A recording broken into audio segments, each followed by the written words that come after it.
Hello and welcome to So Farscape, a Farscape fan cast by a fervent fan and a fresh-faced first-timer. I'm Kaki. And I'm Kay, and this is The Story So Farscape. The Story So Farscape is coming up. Here, how about we summarize it? Yes.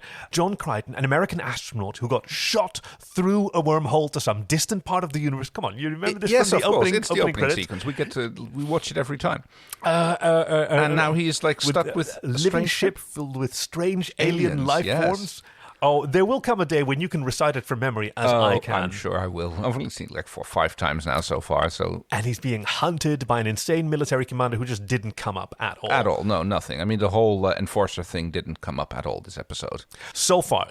Well, what do you have? Yeah. Last week's encounter was a space alien. The ship was in distress. Moya was infected by the space aliens, basically, who were coming out of Chrysalis or going into Chrysalis or something along those lines. Chrysalis. Chrysalis, yes.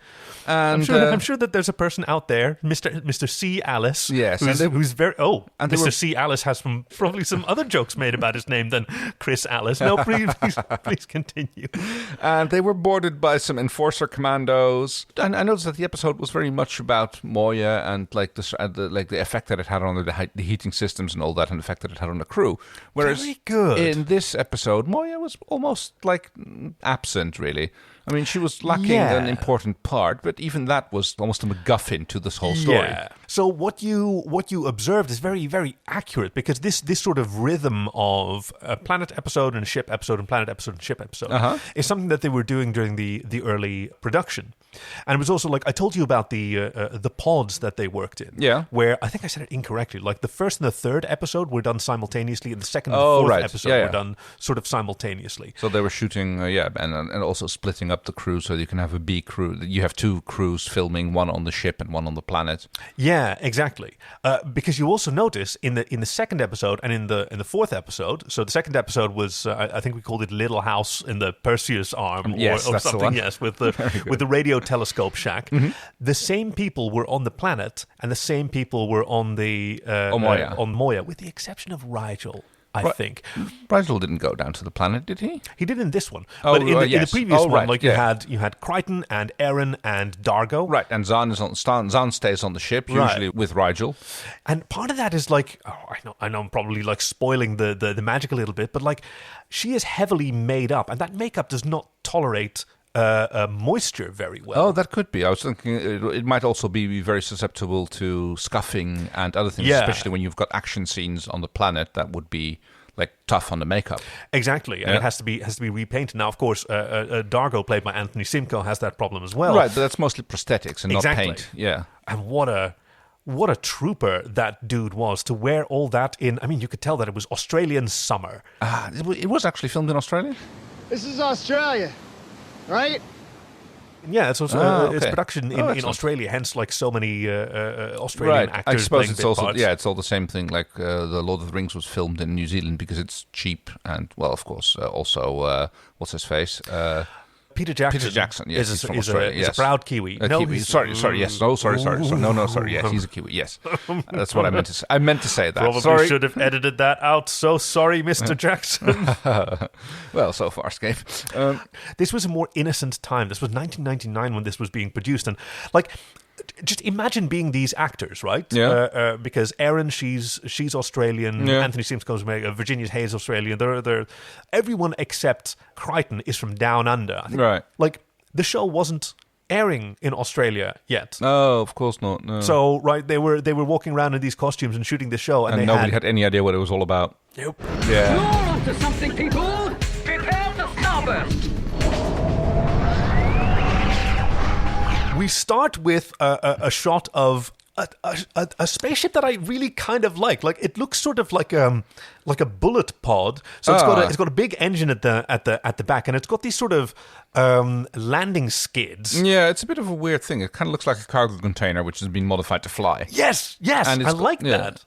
So the episode, it starts off a bit odd, I'd say. Like if you look at the synopsis, you would say the Tavlecs come aboard for a fair trade negotiation. Yeah, and I'm just like, okay, that's not the vibe that I got. Like I mean, it almost immediately drops into the action. You know, there's a little bit of bickering about how Rygel is going to be playing up his role as the ruler of his empire or whatever it is, with his 600 billion subjects. Yeah. Yes, I believe that's the number he quotes several times. I am dominar of over 600 billion subjects. 600 billion people. I have 600 billion subjects. This is the ruler of over 600 billion subjects. There was this suggestion that a lot of stuff had happened in the meantime, and a lot of stuff was just constantly happening, and that they'd now, while they're traveling through the uncharted territories, wandered to this planet where they'd been contracted with. I think it's it goes very fast, but it is briefly mentioned that they're going to haul some cargo for the Tavlecs. Yes, it's that's the suggestion that they are going to, and that's been negotiated by Rygel. They're going to move transport or something, and it's like some talk about if it's illegal cargo, then we can charge more. We can charge more. Because they've never done this before, and they're all coming at it from different directions. For Rygel, it's all about profit. For Dargo, it's about safety and security, and for Aeryn as well, kind of, but mostly she just doesn't want to be captured. I love how there's a bit of movie magic done, because it kind of opens with a shot of Earbrows floating around in his chair, and then that was so good. And then they're setting up this pedestal to have him rest upon, which is just a good excuse for hiding the puppeteers underneath and not having to do expensive CGI with him flying around and being animated at the same time. And this comes back several times during the episode, I've noticed, but I'll mention it when we get to those very points. Very good eye. I had a pretty good eye here as well. I noticed that Zhaan is wearing a rather fetching waistcoat here with a substantial collar. He has that's his NASA jacket with the sleeves cut off. It was a full-on jacket last time around, right, and he's just torn the sleeves off of his jacket. Why would you do that, Zhaan? I don't know. Yeah, maybe he scuffed through the elbows and he can't patch it's them. It's your only jacket. It is his now only... all you have is, with arms like that, I'd show them off, certainly. True. Your garments were removed so that we could examine you. Examine me? So yeah, they're setting their dominar up on his throne, and I noticed how much they were interacting with him.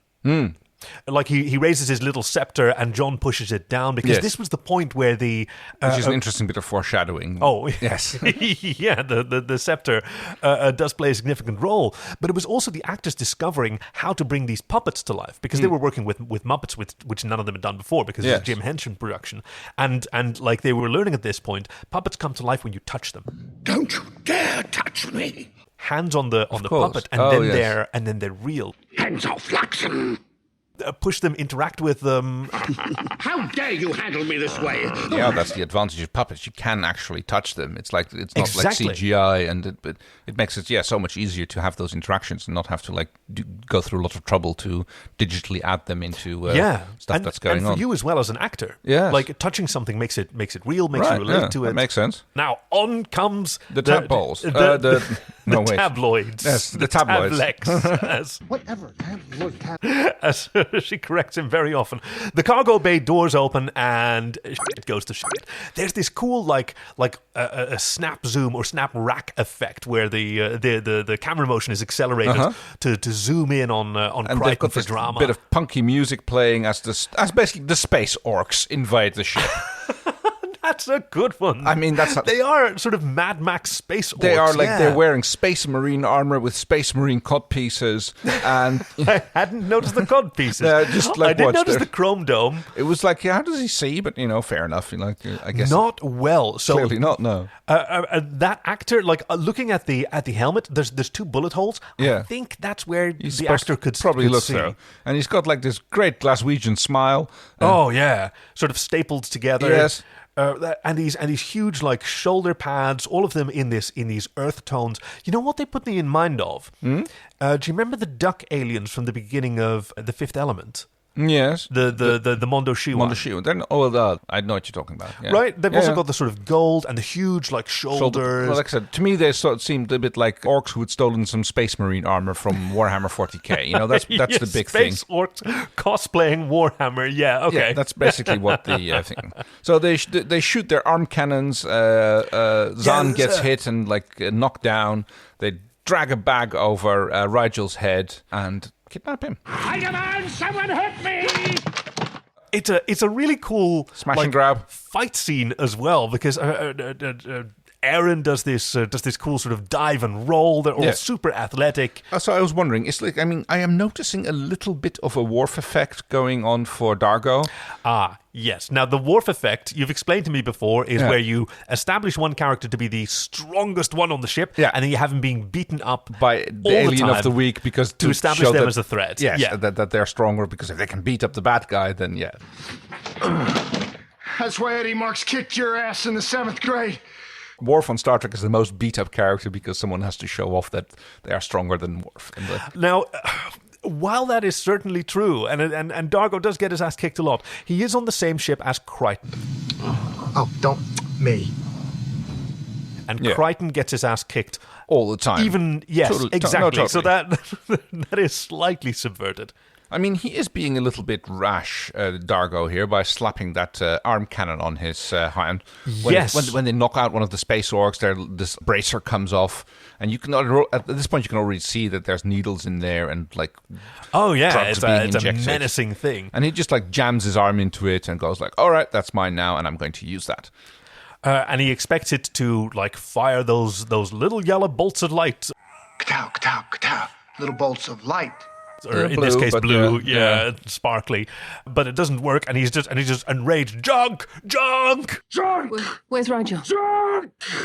Yes. That was a point. And it was he does throw a bit of a temper tantrum at this point, and it's just basically anger juice which is being pumped into their veins, I suppose. It's so hard to tell with Dargo, though, isn't it? True. I mean, he can be very quiet and pleasant. Yes. And then occasionally he just goes into being he just overreacts. Yes. Well, there's a lot of that, yeah. I mean, Zhaan did notice that, or did remark on that when she asked him how old he was, and he said 30 cycles. You were but a boy. Yes. For his species, apparently he's a kid. He's young, yeah. Because she wouldn't just relate another species' age to her own. No, of course not. She knows. Maybe it takes multiple centuries for Delvians to reach maturity, but she'd know about Luxons. I mean, there is that knife when they reach that certain age. And he still has it. Yes. So. That's a good question. Has he even used his bris knife? Interesting question. I don't know. The sarcasm isn't really her thing. She doesn't use her insight to undermine people. There was a lot of tetchiness going on between the various crew members in this episode, especially with the space orc later on. But that's that is correct. But he was being a brat, and she does not do well. No, with very brats. true. She can in order. So. The Tavlecs have escaped, taking with them Rygel and leaving behind one of their own. And our crew are dusting themselves off, licking their wounds. Yeah. Dargo throws a temper tantrum, and he declares that he is now the commander of the ship. The ship needs a leader, and none of you have what it takes. From now on, I am in charge. Everybody's going to do what he says. Dargo, would you wait? No, I'm giving the orders now. Dargo, just listen. They're all suspicious of it. They realize that he's got this gauntlet on and what's it doing to you? But as they sort of Scooby-Doo up behind him, he turns around and with one strike smacks them all on their ass. Yep. He's not good at listening, is he? And I noticed that there's a lot of physical contact between Crichton and Aeryn. Yes, there's a lot of they're always snuggling up in the corridors to each other, and they're always totally casual about it, and not noticing that they're just pressing their bodies together again, because that's what we as an audience want to see. We want to see the sexy shoving. I suppose there's a little bit of sexual tension there. Oh, a little? Oh, well, I hadn't noticed anything. Actually, I mean, it's between only the perfectly heteronormative. It is literally only in that, though. They're constantly bickering at each other's throats, but I didn't really feel that as any sexual tension. Yeah. This is a 90s television program, and you've got a man and a woman constantly bickering at each other's throat, and they're super sexy, both of them. Yeah, I think you've fair point. And as Aeryn gives chase, Dargo turns around, and now this piece of junk does work, and he fires another bolt of light at them. She shoots him with her space stire, and he catches it on the shield that this thing can apparently also produce. You are such a nerd, but you're right. Her peacekeeper rifle is this sort of spindly with extra bits bolted on. Yeah, all right, fair enough. There's some more sexy shoving, and Aeryn and John retreat from an enraged Dargo who goes to the bridge to order Pilot around. Correction, Pilot.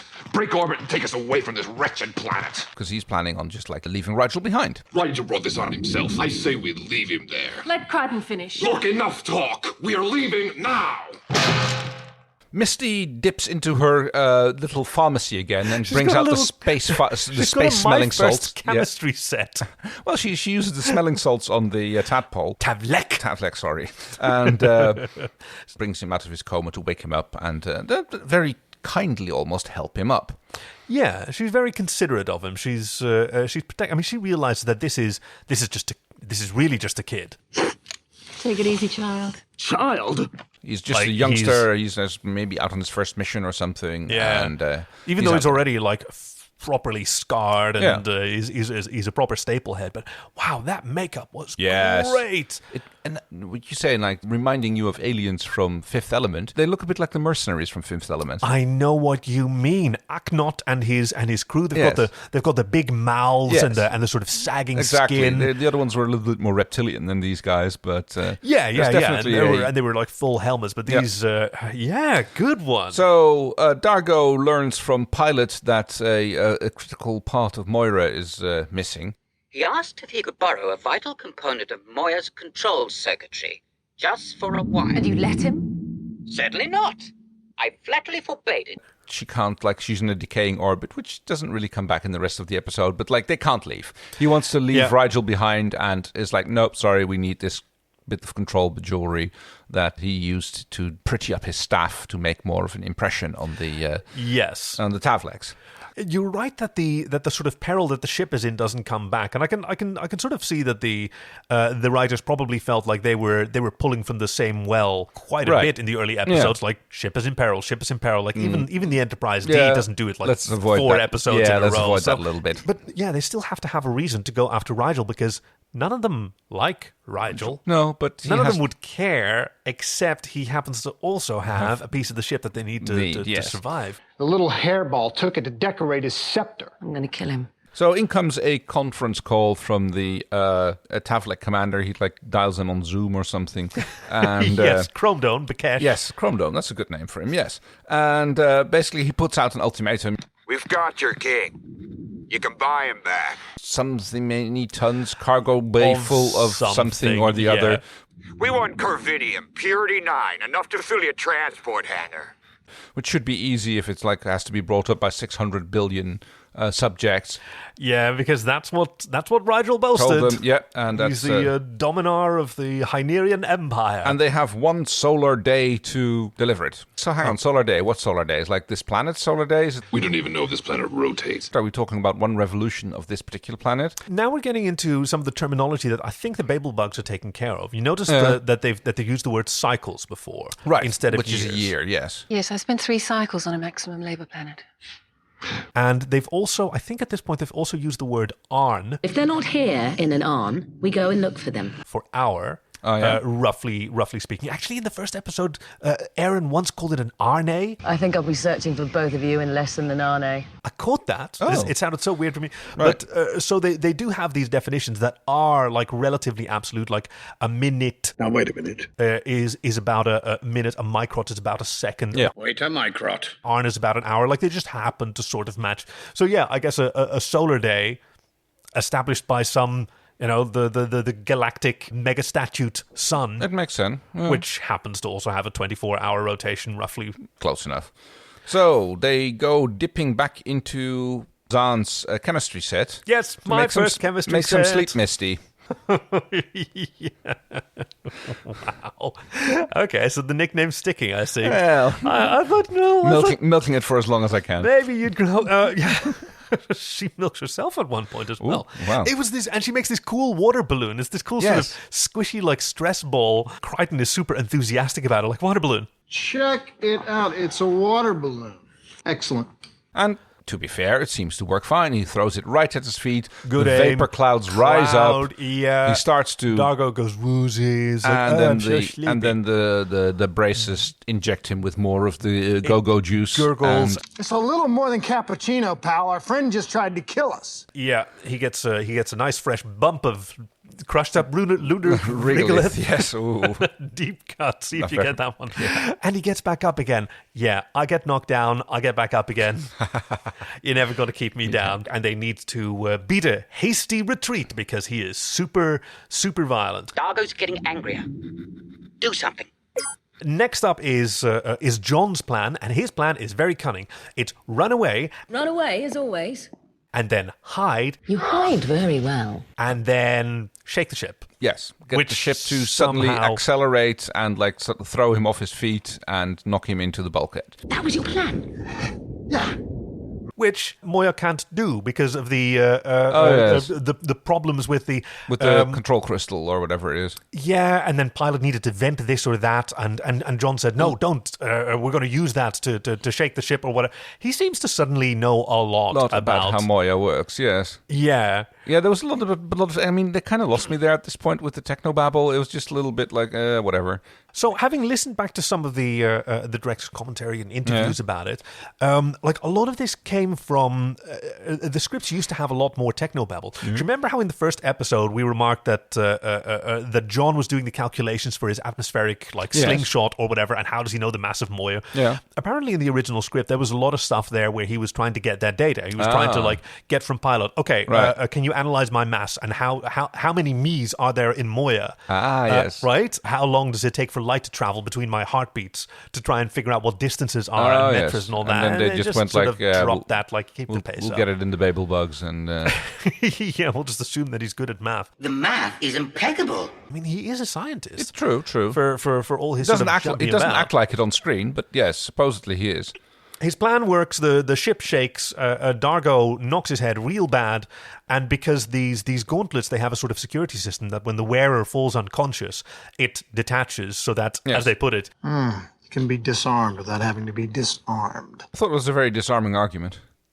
Yeah, no, that's great. I mean, it's basically the same pun. Yes, well, it's better if you can hit it over the head 3 times than if you keep beating that horse until it's well dead. Yeah, oof. In the meantime, efforts have been made to try and retrieve the Tavlecs and their bullet pod, where the Tavlecs are transporting their kidnapped Hynerian, and John immediately, Star Trek, lock a tractor beam on them. And Pilot goes, Tractor beam? What's that? Yes. A gravito ray, an inverted graviton polar on and a tractor ray, whatever. The docking dildo, I believe you called it. Yes, to my regret. You mean the docking whip? Yeah, fine. Use it on the show. Pilot is so helpful. Hey, what? Yes. You mean the docking whip? Yes. It's out of range. No way, no happening. So he immediately says, prepare the Prowler, which I believe is the name. I guess what they call their shuttles. It's like... Oh, no, that's...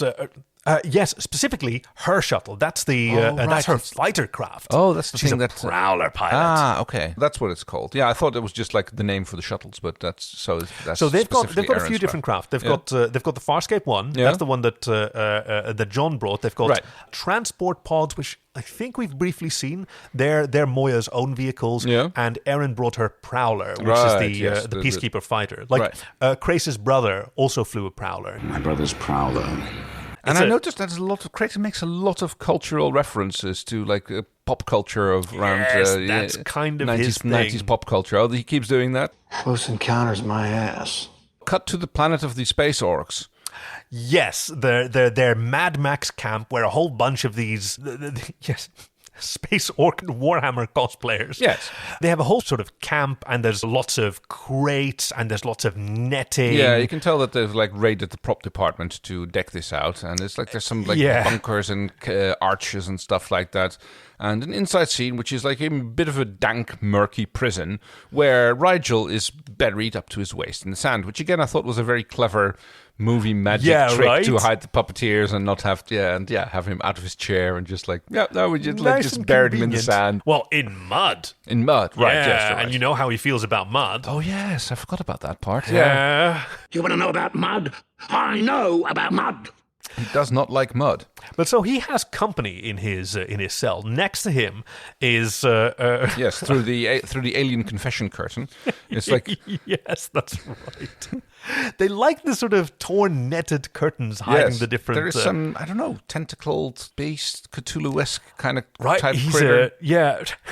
It's called the four-throated cat at That's one the one, point. yes, I noticed that as well, yeah. I was like, what? I guess that's a reference to its voice modulation. Okay. My sleep cycle is being disturbed. It's got red glowing eyes and a very high head, octopus-type head with lots of tentacles and things.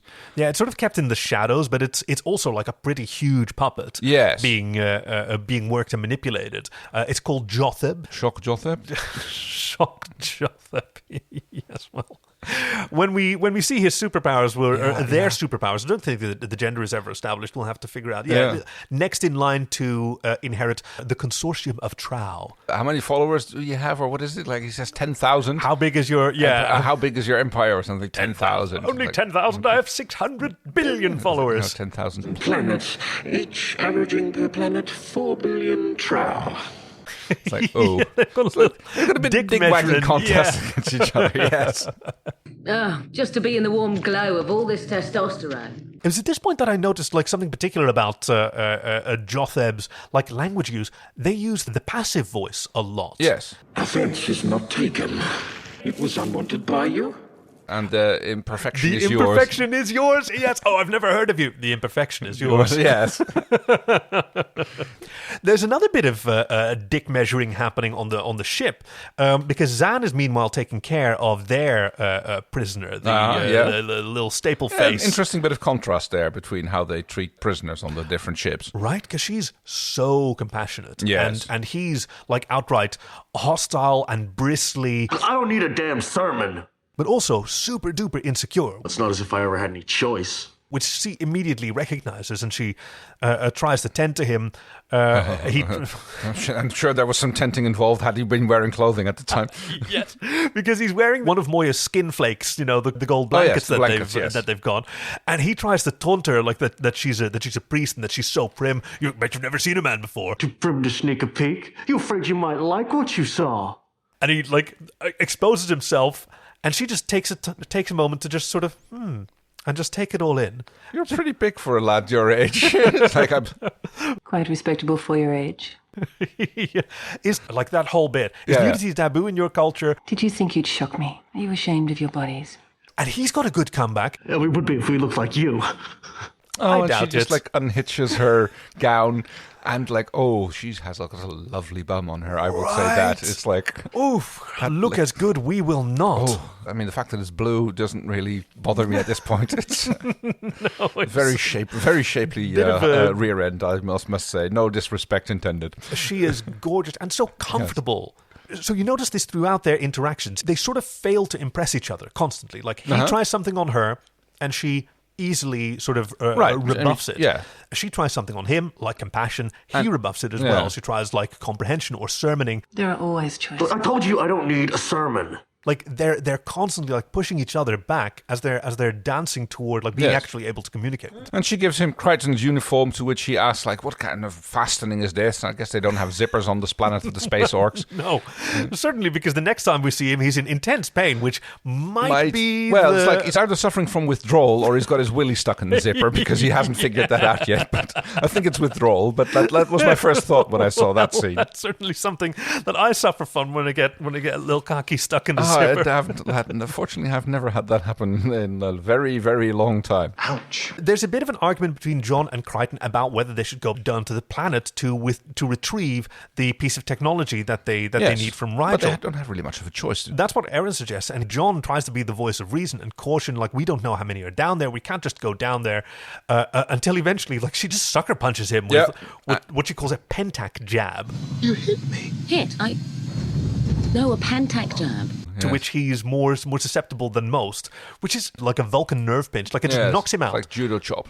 And then he wakes up in the Prowler and continues his sentence where he was. Exactly where he left off, yes. That's a very interesting ability to have. I mean, when you realize that you have that and you can do that to someone, wouldn't you do it like all the time? Yeah. Certainly. I'd also like that how they are about like taking turns at plans. It's like, no, we tried your plan last, now we're trying my plan. And it's like, it's literally, it's my turn. This is my turn. My plan. It's my turn to like make a plan. Okay, well, it's really sweet that they're trying to work something out between them, and that's kind of not a great way to do it. It is, generally speaking, not, no. She's already got her plan in motion at this point, because even while she's in the Prowler, she's already doing the Warhammer cosplay.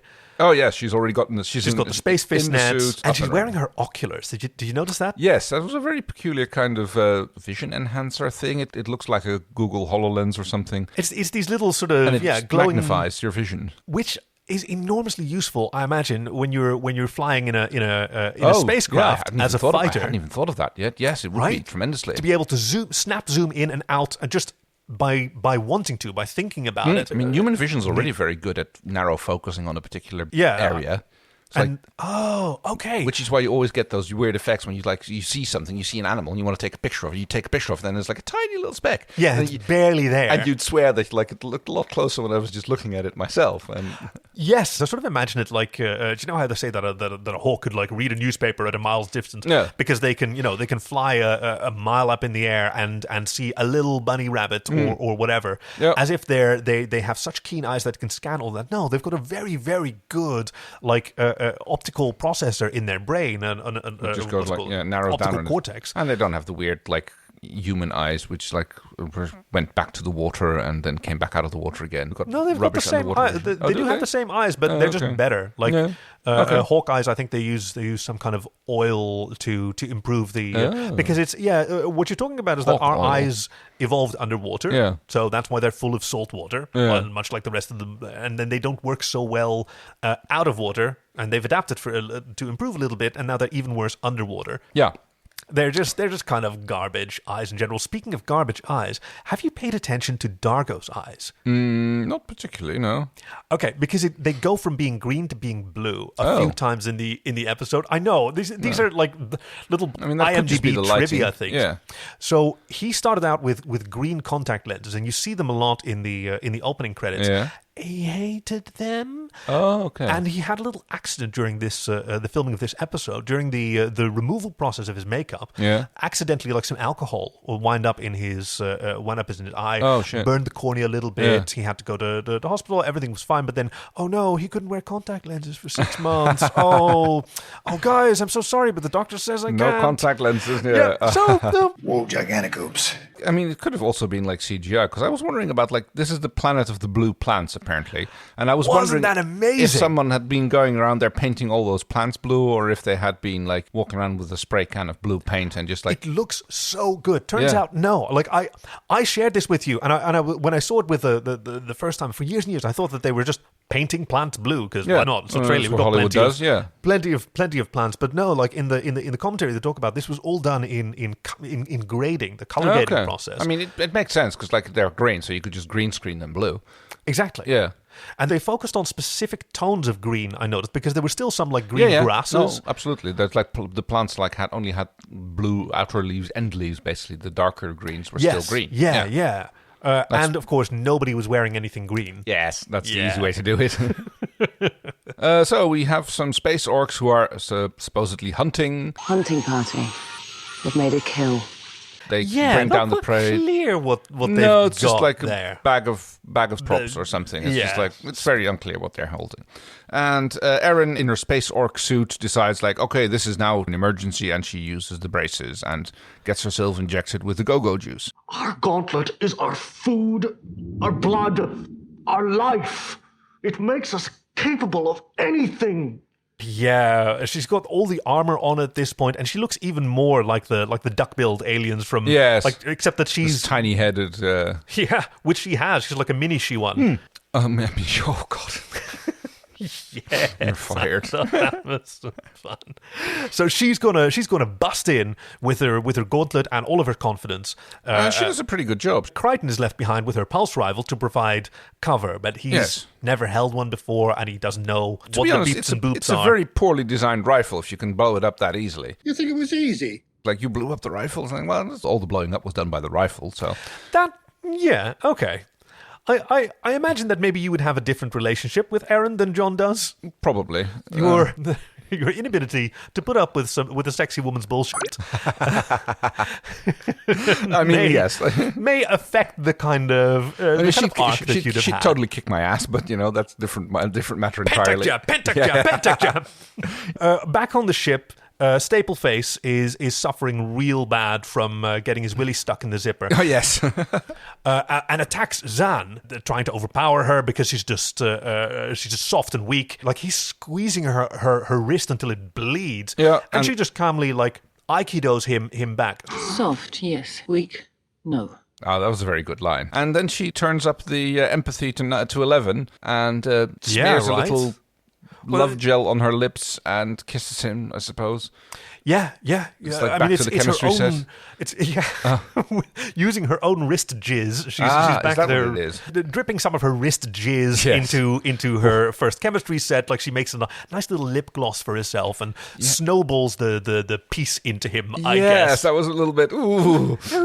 Well, he seems very uncomfortable by the whole experience, even though it seems to have a soothing effect. She takes his pain, like she did for Moya as well, with much less effort. There's a lot less of him than there was of Moya. Quite respectable for your age. So I assume there was a lot less pain as well. Back on the planet, like there is.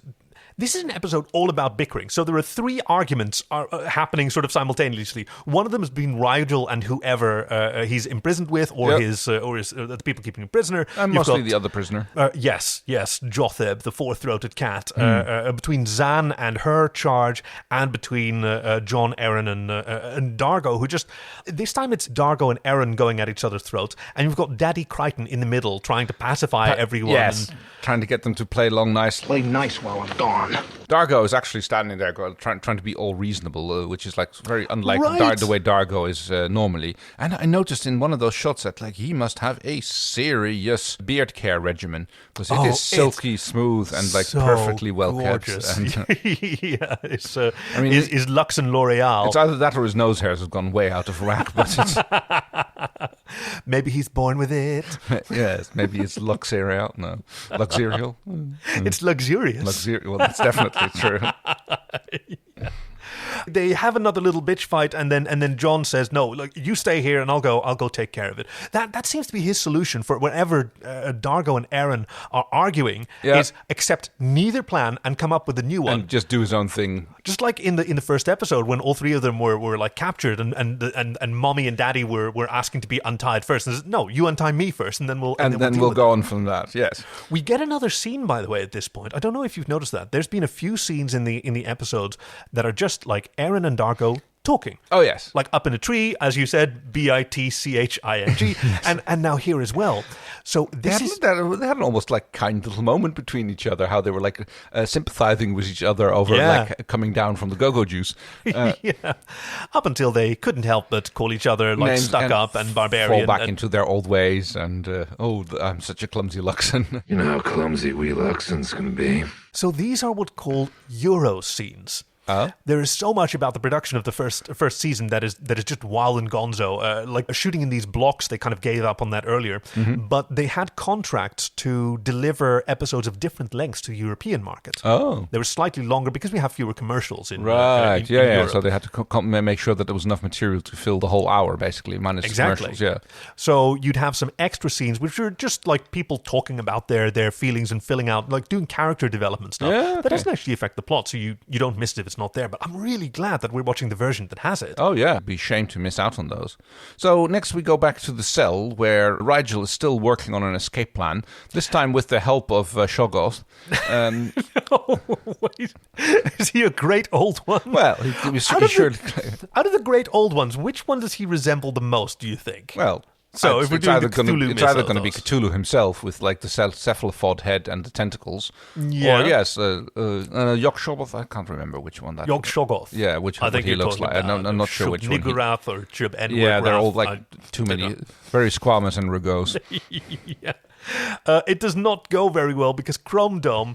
Oh, I regret calling him that because his name is Bekhesh, and he's a cool villain. He's pretty good. Yeah. He doesn't show up a lot, but he's like an experienced kidnapper and criminal. He's level-headed. He doesn't take shit, and he kills Rygel for trying to escape. Puts his boot on his throat and like literally just like squeezes him until he stops moving. Which is where we learn that Rygel has teeth. My grandma. What big teeth you have? Because when he's lying there dead, his lips are pulled back and he's got these little yellow teeth. If you look at it sideways, like that critter from Lord of the Rings again, like the mouth of Sauron. Who had wow, yeah. Actually, there's a lot of Mouth of Sauron going on. Staple Face sort of reminded me of that one. Yes. With a Glasgow smile. Glasgow smile, yeah, that's the one. Woof. Yog-Sothoth brings him back to life, and yes, with one of his little tentacle farts. Yes, again, a little wipe over the lips, and like it brings him back. So more chemistry set. There's like a lot of kissing and bodily fluids in this show. And they, he even promises that like his people will pay the ransom that is demanded for Rygel. Yes, and because he actually believes Rygel's bullshit.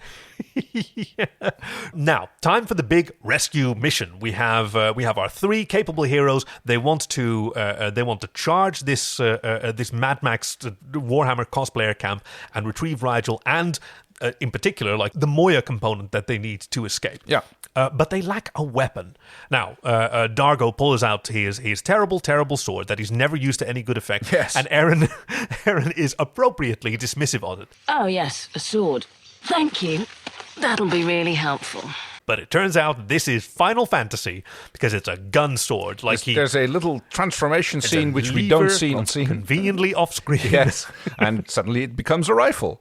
Is it charged? It was, when the Peacekeepers took it from me. How long ago was that? 8 cycles. A, there's no indicator of how much ammo it still has, and B, you haven't actually tested this or checked this during the time that you've had it back again. I can understand that you probably don't have a gun range on Moya, but they have the Terrace. You can just check it, like plug in a USB adapter and see like how much like power it draws. You know, like. I don't know how you charge that thing, but ask Zhaan. She could probably figure it out. Yeah, there's that. I mean, the particle analyzer. It's his weapon. I suppose he would know how to use it. Yeah, like at the very least, like a charge indicator. Also, like it doesn't have like a reticule or anything. But it's kind of cool how sort of the halves of the blade move apart, and then there's sort of a lever bit. I can't imagine that it's very well balanced. For a warrior, it seems a very unconventional weapon. I mean, you can't hold it like at the midpoint because that's sword, baby. Supposedly sharp. He's never cut anything with it. He sharpens it in the end of the first episode, but it's with just like a dishcloth. Right, yes, but it does make scrapey sounds. Back to no, I know. It's his crusty dishcloth. Yes, they just walk into the camp where all the space orcs are having their afternoon nap. Yep. And they find out that Yog-Sothoth is the only one who's still in this prison cell. Check out the critter. Critter? What's your problem? Find Rygel. And still Rygel talking in his passive voice. Through my efforts, Rygel is believed to be valuable by Bekhesh.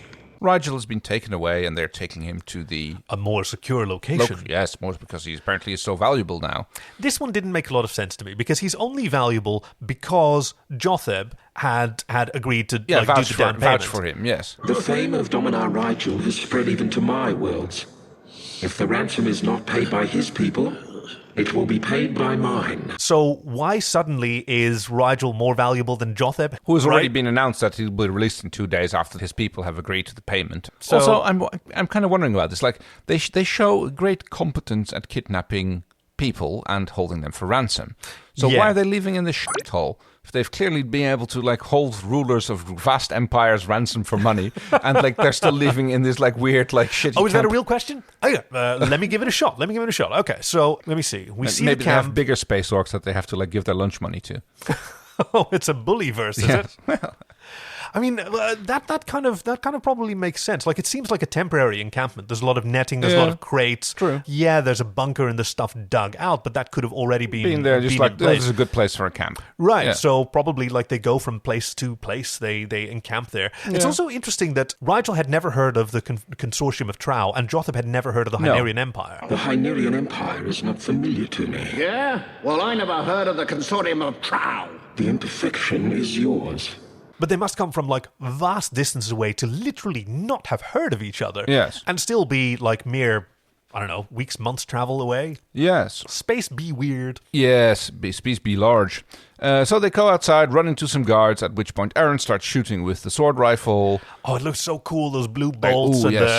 And she looks so competent with it as well. Like, she's really in her element. There's a little bit of a scuffle. They manage to get their way out. Tentacles gets shot in the back by one of the gauntlets on the way on the escape, which is when we get the scene with the bleeding. More bodily fluids. Hooray! Yes. Just what we wanted. And they're also very interesting. So he doesn't have neck jizz the way that Zhaan has her wrist jizz that comes out of her. Aeryn compliments him. This is a fine weapon. I request that you bury me with... Yes, like drama queen. He's such a drama queen. To be fair, he does fall over and nearly die. Oh, damn. True. You got to give him that, because the problem is the blood is dark. Dark red, almost black. And that is no good for a Lux. No. Bleeding freely is the only thing that will help heal the Lux, and the wound isn't cleansed until the blood flows clear. Do it! And then blood they'll heal. Toxicity or something. So he gets punched in the kidneys a few more times. She goes to town. And he's like, "You pussy, you need to do it harder." She judo chops him in the kidneys, and Again. At which point there's another scene with Zhaan and our little space Staple tadpole, face. yes, who is sulking over his dinner. Zhaan being she's always incredibly kind to him, and even at this point, when she gets summoned to the bridge, Quickly, please. I was like, I should put you back to your quarters, and he goes like, "Oh, I can find my way back." Because he's so sleepy. And she completely trusts, and she completely trusts him and wanders off and leaves him there. What a dope. Yes, I'm just like, oh, God. And you're a prisoner, Zhaan. Yes. You've been imprisoned for years. You're an escaped prisoner. Where is your paranoia? You should know. She should know better than this. So this trust gets immediately betrayed, and he runs off to go find Zhaan's drug kit. Yes, because he wants the good stuff. He assaults a little scuttlebutt in the meantime to get the injector from that poor little thing. Yeah, now that's when you know someone's evil. Yes, it's like kicking the dog. It's assaulting the scuttlebutt. Cute little dudes. You don't do that. That's just not right. She easily overpowers him with more of her space aikido, and this time she gives him some fucking attitude. Yeah, she lets loose. I could rip you apart. Right now, Colin, help me. I'd enjoy it. Verbally slaps him down. It's like... Yep, holds him from behind, pins him down, shows the I guess... I'm not your enemy. This is your enemy. Contemplate that in solitude. Yeah, crushes the syringe. Which I was wondering, okay, so what was he just going to inject himself with?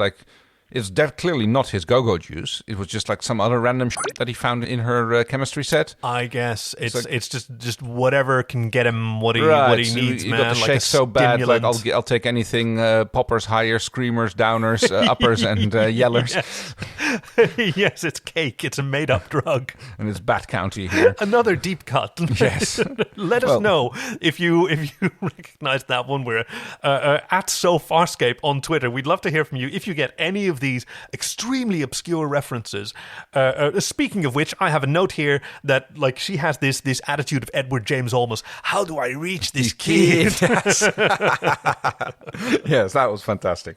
There's more fighting down on the planet. There is more fighting down on the planet. Because they're hunting down the party. It's Crichton's turn to have a go at the bracelet, and he slaps it onto his arm, and he gets his first shot of the go-go juice. And I thought they played into something that I was thinking earlier in the episode. I'll bet that it does nothing on humans. It's completely. Or it's yes, I was thinking that as well. You won't be affected of that, and at first it's what it seems to be. No, I don't feel anything. I feel pretty good. Feel real good.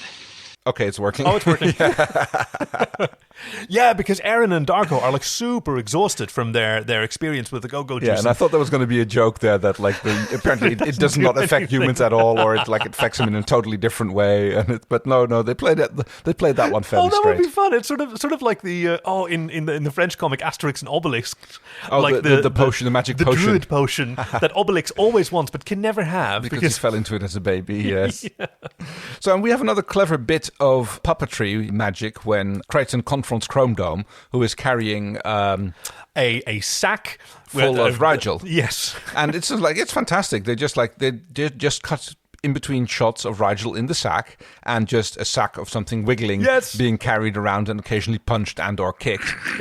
Crichton, is that you? Get me out of here! Shut up, Rygel. There's a standoff between Crichton and Bekhesh. Yes, where they're doing a little bit of shooting, and this is where he actually catches one of those bolts. That's right. This is where it happens, and shows just how versatile these gauntlets are. During this standoff, they radio to the ship because. Don't forget, we've got one of your prisoners. And what I really liked here was he has not shown any interest in the life of his subordinate, but now he's talking to him. There is genuine care there. It's primarily to ask, tell me, are they wealthy? Have you seen any riches on board? Because that's what Crichton says. We can't give you your ransom because he's full of shit. He asks him, have you been treated well? They fed you? Yeah, well, it's not really food. It's pathetic. They have no riches, and all I have to eat's food cubes. They're poor as shit up here, and... Are they forcing you to say that? Have they mistreated you in any way? You just say the word and I'll retake their ship and slaughter the lot of them. No, I'm fine. It's like I'm not on any coercion or anything. Wasn't that just stunningly reasonable? Yes, very much so. It surprises Bekhesh as well. Like, it's been so long since anyone's told me the truth. I don't recognize it anymore. Okay, so I've liked a lot about this episode, but I've been really impressed with how many like new sides we get to see of all of these characters, including Bekhesh. Like he is a violent man. He's a brutal leader and he's a criminal and sort of kidnapper and whatnot. But he is also an intelligent man, and he cares, and he understands fairness as well when it's an option, which it often isn't for him. And also realizes there's nothing to be gained here, and he's not vindicative or anything, and he's just like, okay, yeah, here, have him back, you know? Take this royal pain out of my sight. Okay, your guy for my guy. Here we go. Fair. No, they didn't kill any of his people. Yeah. Yeah, he remarks on that as well. Oh, you didn't kill him. Guess I'm not that kind of a guy. That was probably more coincidental that Aeryn didn't actually kill any of them while she was shooting at them.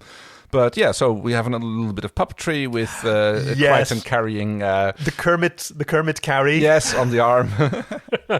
And just the really important Kermit thing of just like making eye contact with him and like berating him and like rolling your eyes and spitting it. It's good. Giving the puppeteer something to play off. You're the mental patient if you expect anybody to believe that I'm...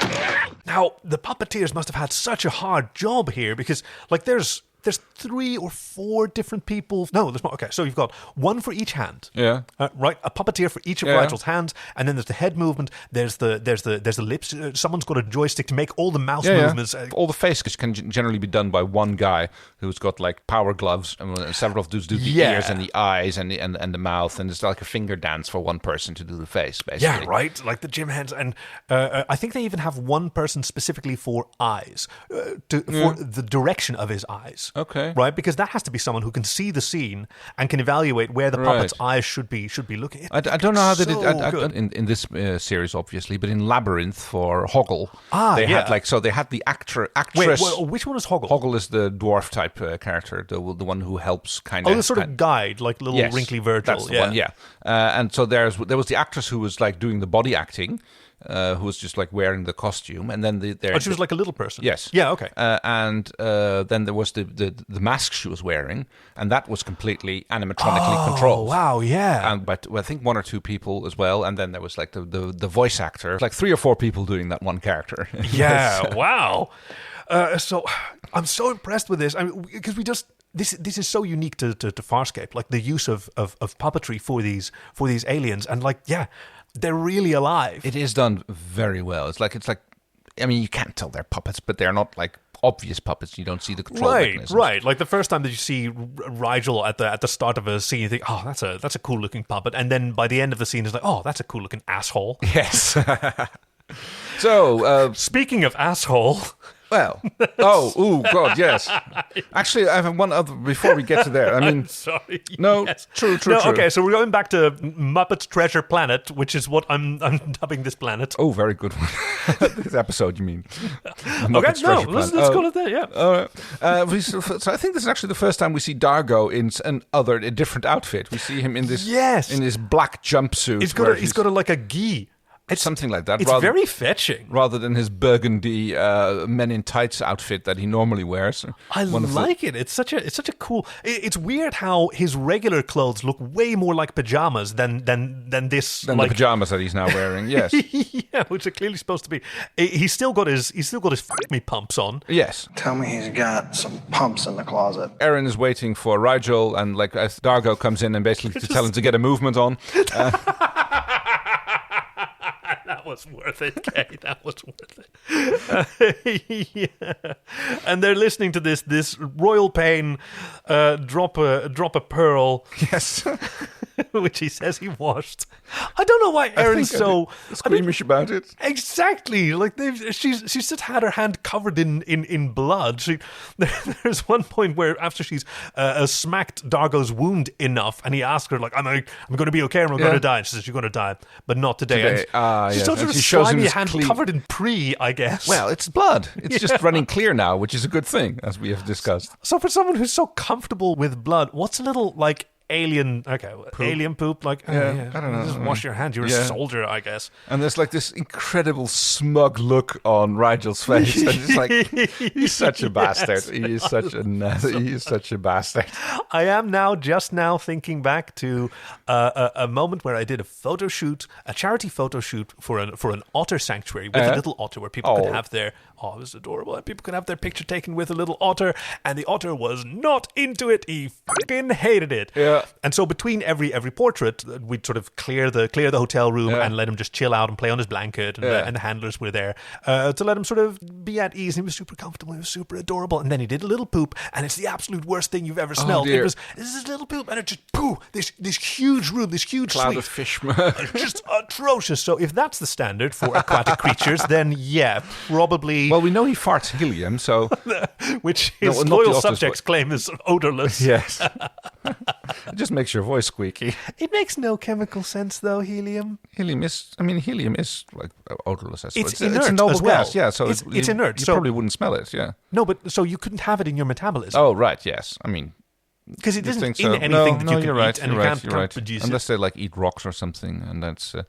Whereas it looks but it's. okay. I mean, to be honest, like if helium changes the pitch of your voice, would it also change the pitch of your farts? Yes, yes. No. Yes. No, it won't. So here's why helium changes the pitch of your voice. So it's thinner than air. Yeah. So sound travels faster. Yeah. Which means that while the frequency of a sound is the same, the wavelength is longer. So I'm still, if we're breathing helium right now, I'm still making the same sounds. The same frequencies are coming out of my vocal cords, but.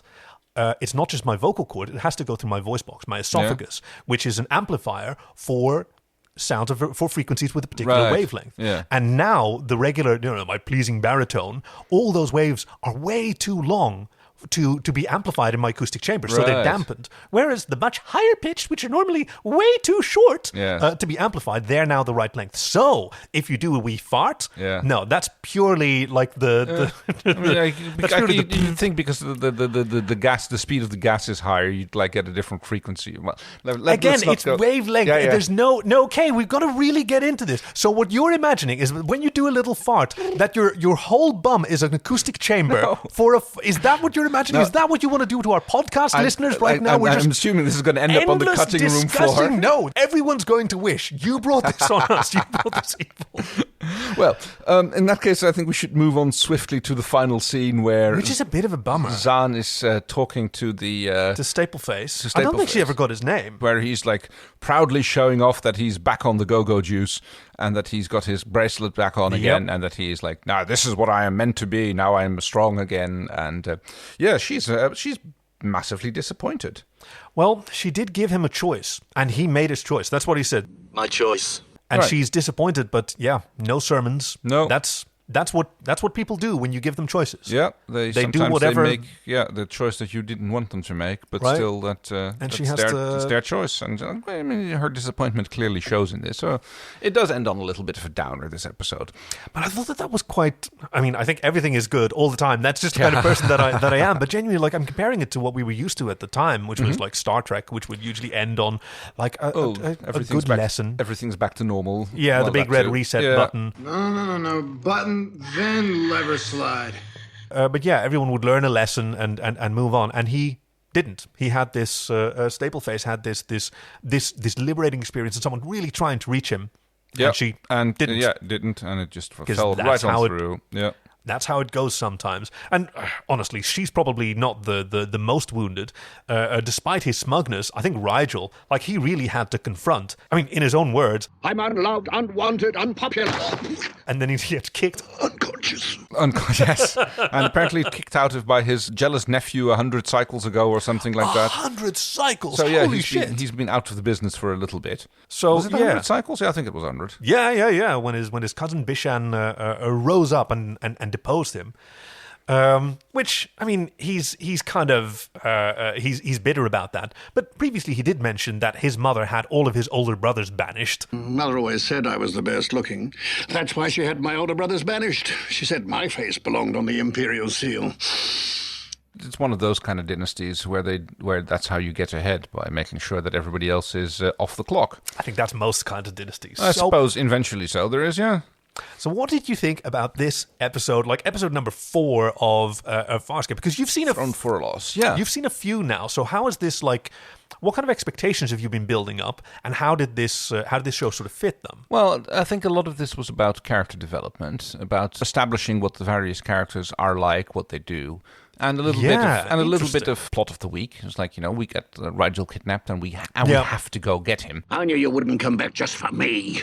Yeah, because the ship is in peril. I mean, that doesn't come up. But no, that's exactly it. Like it's mentioned. Like the whole, we need the crystal to get Moya back from this death spiral into the planet, which never gets mentioned again. Yeah, but and they probably would have left Rygel if it hadn't been for the crystal. I get that impression. It's like they would have gone like, fuck him. Rygel brought this on himself. I say we leave him there. I really don't think anyone could have made an argument for saving Rygel if that was going to cost them. Against the odds and everything. He's, as I pointed out, he's a royal pain. He is, very much so.